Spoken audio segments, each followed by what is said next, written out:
We begin this morning with Nigerian chef and entrepreneur Hilda Bassi, popularly known as Hilda Bassi, who has broken the Guinness Book of World Record for the longest cooking marathon by an individual. Woo!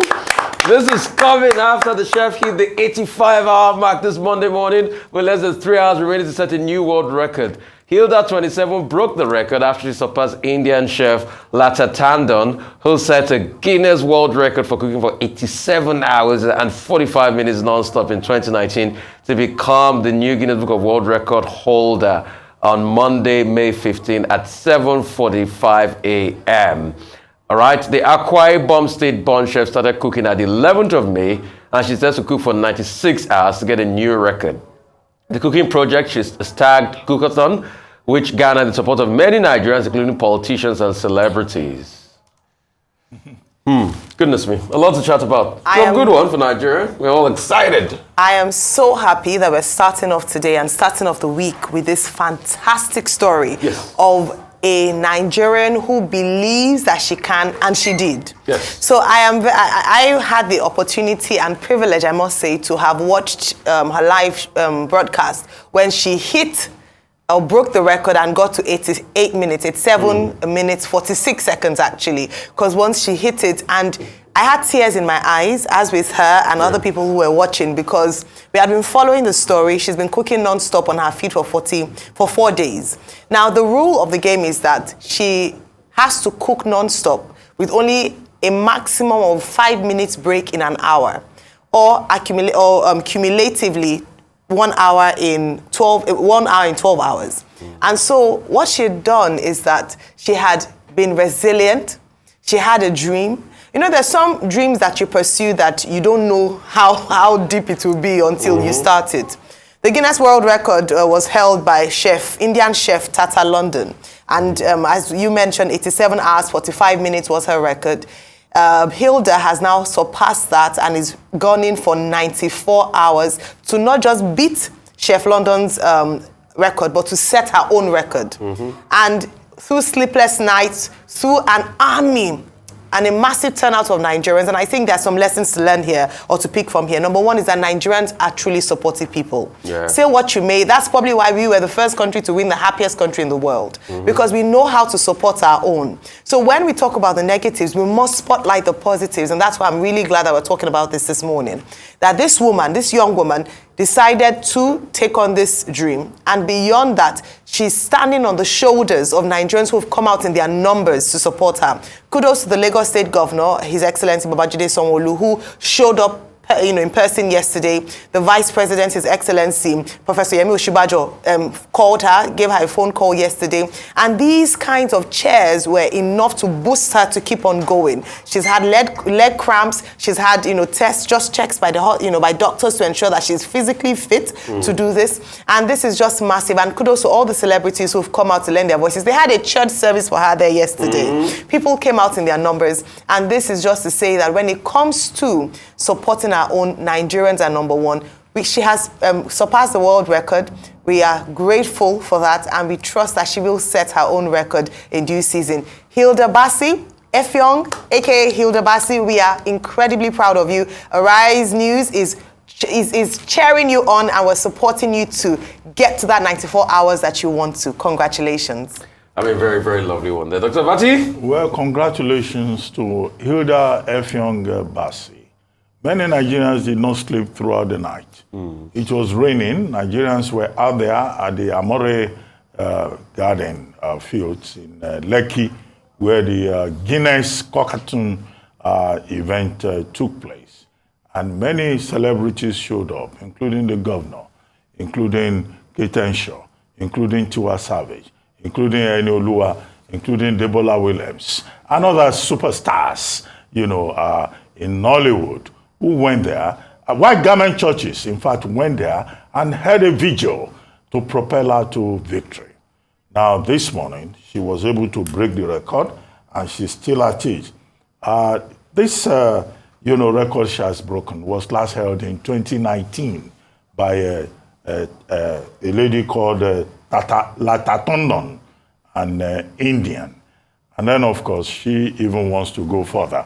in case anybody from any part of the world wants to break our own record. But am I surprised? I'm not surprised for two reasons. You recall that this same Hilda Bassi in 2021 won the Jollof face-off competition.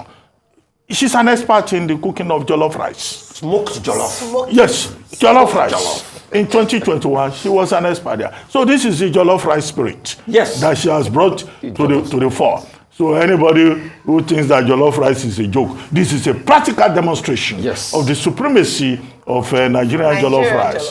Beyond that, I think it's also a testament to the Nigerian spirit. Those persons that President Muhammadu Buhari referred to as the diamonds of Nigeria, the can-do spirit. Nigerians have been breaking Guinness World Records. They just wake up one morning and say, I want to break this world record because I'm Nigerian. I want to project my country. And they will do it.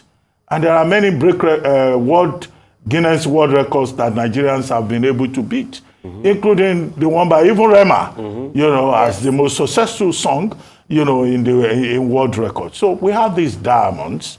The problem we have in Nigeria is that how do we support these diamonds, both the actual and the potential ones, to continue to excel?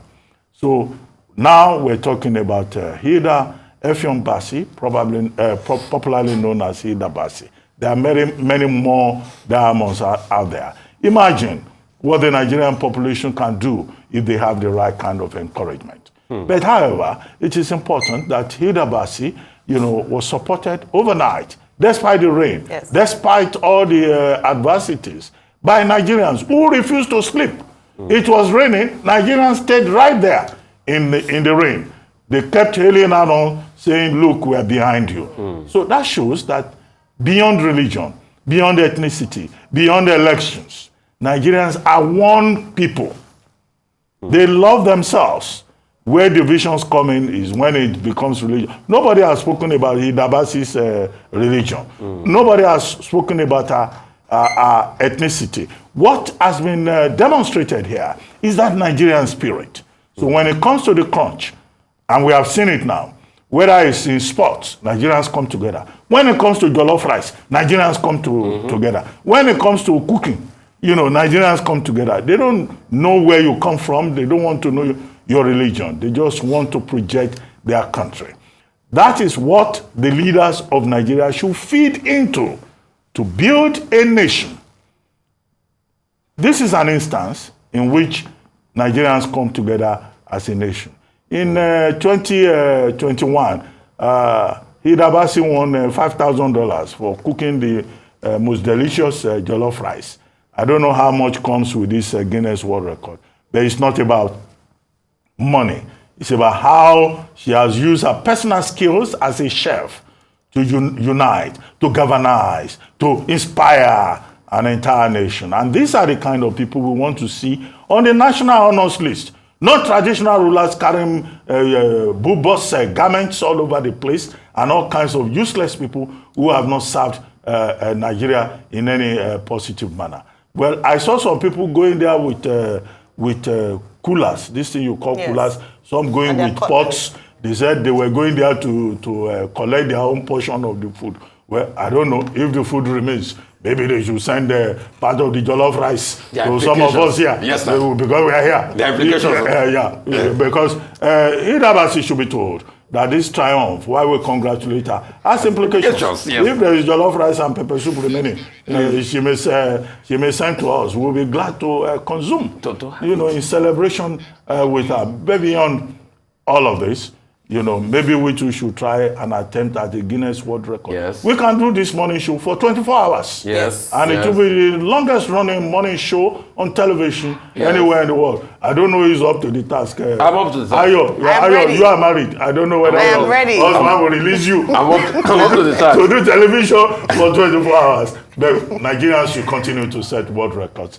And our leaders should take a cue from that by providing world record winning leadership. That's the ultimate challenge.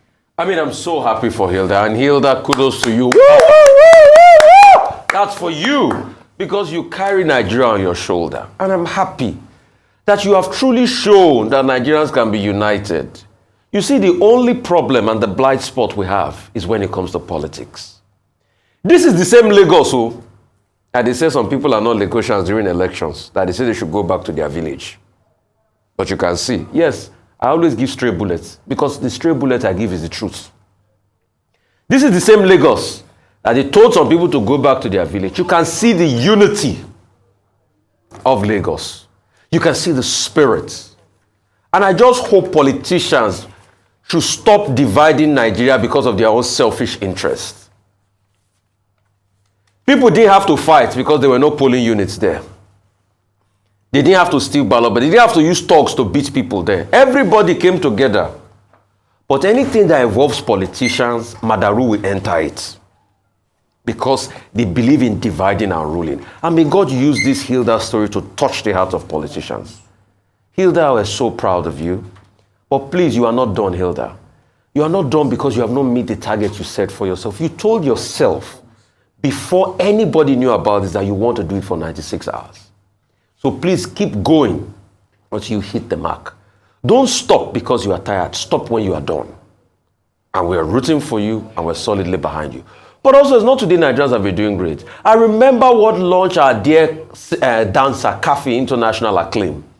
When, with the partnership of another media house then, broke the Danceathon record. We saw it live on TV. It was being beamed on TV when Kafi made that record. And Kafi's life never remained the same. I'm sure Hilda will get a lot of endorsement. She's also going to have a lot to be able to inspire the next generation. And that's the true Nigerian spirit. You can see the joy at which it does than the dancing. But the truth has to be told. I hope our politicians can remove their personal interest and learn from the true Nigerian spirit. There was no division. There was no fight. There was no go back to your village, go back to where you are from. Just because there was no ballot box there. And it didn't involve very divisive politicians. If it had involved them, the case would change. And Dr. Abati, I am up for the challenge.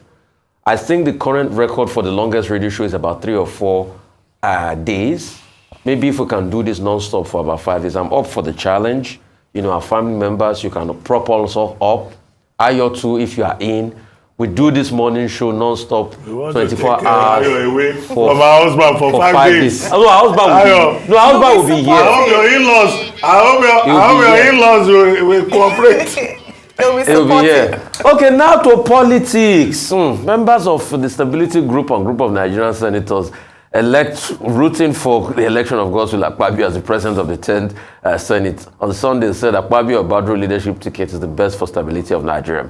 The senators who spoke in Lagos at an interactive session with journalists said the endorsement of Godswill Akpabio and Jibrin Barao for the leadership of the Red Chamber by the ruling All Progressive Congress for equity, justice, and inclusion. Senator Godswill Akpabio, while speaking at the event, said if elected Senate president, he will work assiduously to enhance democracy in Nigeria. Akpabio and his colleague also paid a courtesy visit to Lagos State Governor Babajide Sanwo-Olu. My brother Jibrin Barao, we are both committed to working tirelessly to ensure that the Nigerian Senate serves as a true voice of the people. We are also deeply committed to promoting transparency and accountability, values that we believe should be and will be at the heart of everything that will be done in the 10th Senate of the Federal Republic of Nigeria. We are, however, not oblivious of some of the little bit of angst that the zoning arrangement could have caused some of the aspirants. We need to stabilize this country. We need to create that environment that will bring about peaceful coexistence amongst the people of this country. For that reason, we have decided to zone the presidency of the next Senate to the south-south part of this country. And I want you to cooperate and abide by this zoning formula for national interest. And for me, I believe that whatever interest one should have as a legislator, as a Nigerian, such interest should be relegated for national interest. Why Akpabio? Because it is the right thing to do at this time. If it is about the Senate President, all of us here are qualified, immensely qualified. And let me add that I'm even more qualified. But yet, that is not the only thing. You have to look at the interests of the country, you have to look at the interests of the institution, and then you have, before you look at their own interests. Right, let's talk about as regards this. Yes, it looks like we're gradually coming to the end of this drama that has been who would emerge as Senate President of the Federal Republic of Nigeria, and of course Deputy Senate President and other principal officers in the House. As we've seen in that video, the man who's been zoned, not just his geopolitical zone, but the man who's been touted to be the next Senate President, based on the National Working Committee of the APC, Senator Godswill Akpabio, is not resting on his oars. He's going around to try and speak to other senators-elect, especially under his party, because he does recognize the fact that he would need their votes to emerge as the Senate President.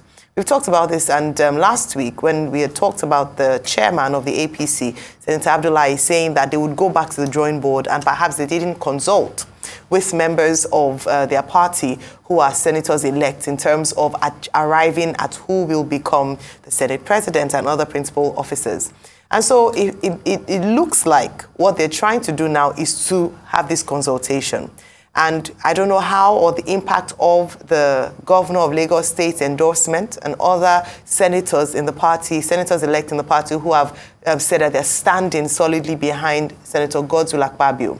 I think also what's very interesting is that he's now highlighted some of his key focus when he gets into, if he does become Senate President, because remember, at the end of the day, it is the members of the House who will vote. So irrespective of all these endorsements, at the end of the day, the ball is in the court of the senators-elect.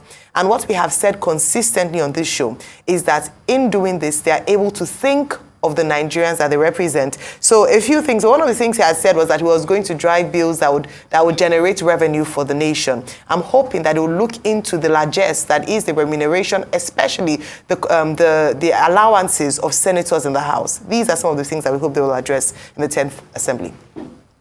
Okay, lobbying is, standard practice in politics. It's allowed. You can lobby people. And we have seen the persons who have been chosen by the party, the National Working Committee of the All Progressives Congress, consulting, including even going to visit traditional rulers, to go and talk to traditional rulers. Even former heads of state have been lobbied to support the ambition of Godswill Akpabio and also Jibrin Barau, both of whom have been chosen respectively as Senate President and likely Deputy Senate President. However, there are issues that have been thrown up about this, race for Senate presidency, and we have seen some of the undercurrents. One undercurrent is that the North Central insists that it's not being treated fairly, and we're told that this week we're likely to see even the APC reviewing its zoning formula, because there are persons from the North Central who are saying they have to be part of it. There are also persons from the Southeast who have not withdrawn from the race, who are saying they also must be part of it within the National Assembly. So it's not a done deal yet. We're likely to see, some other permutations, particularly with the chairman of the APC being quoted, and he has not denied it. That's Senator Abdullahi Adamu saying that, look, maybe the consultations did not go far enough. So what Akpabio and Jibrin Barau have tried to do is to seize the moment, to seize the day, to use Bello's famous expression in literature, by meeting with senators-elect and saying, making promises. He will be pro-business. He says he would run an inclusive administration as chairman of the National Assembly. He says, more importantly, that he will not confront the executive, and that under his watch, the Senate will make laws for the good governance of Nigeria. More importantly, he goes further to say he has 69 members of the Senate behind him. Well, that's the stability group. He's giving us a number. But you recall that there is another group that says that they have 68 members across party lines. So when the National Assembly is inaugurated, we're likely to see a lot of fireworks. Nobody can predetermine the outcome. But what is important to Nigerians is that we want a National Assembly that makes laws for the good governance of Nigeria. That is not a rubber stamp assembly, although some people argue with that. They say, what do you expect? Do you want a legislature that quarrels with the executive? But we want a National Assembly, if I may moderate that works in the best interest of the Nigerian people. I say that because we have also had stories that some of the people who are shifting 68, 69, moving here and there, is because of financial inducements. We don't want a National Assembly that is inaugurated, that is constituted on the basis of money that has been paid. That would be, a mercantilist, stomach-centered alimentary National Assembly. Nigerians don't want an alimentary National Assembly that is there just to collect largesse from whatever source. We want a responsible National Assembly that is led by people of character, by people of integrity, and people who are willing to make a contribution to the growth and development of Nigeria, because there are many issues here. So, the jamboree that they had in Lagos, no. The matter goes beyond that. The matter is about running a good country. I know that Akpabio says he has the uncommon experience. Yeah, he keeps using that expression, uncommon. When he was governor in Akwa Ibom, he used to invite people to come to Gilgal. I don't know what label he will come out from his pocket to describe the 10th Senate presidency. But we should deal with the basic principles, and those principles are important for the benefit of Nigerians. We have not seen the end of this matter, but we as the people, the common people, because we are not uncommon as citizens, we are the common, ordinary people of Nigeria, we continue to insist on principles. And we don't want the kind of situation we had in 2015, when there was an implosion within the ruling party, and then for almost 4 years, the legislature was fighting the executive, and there were issues.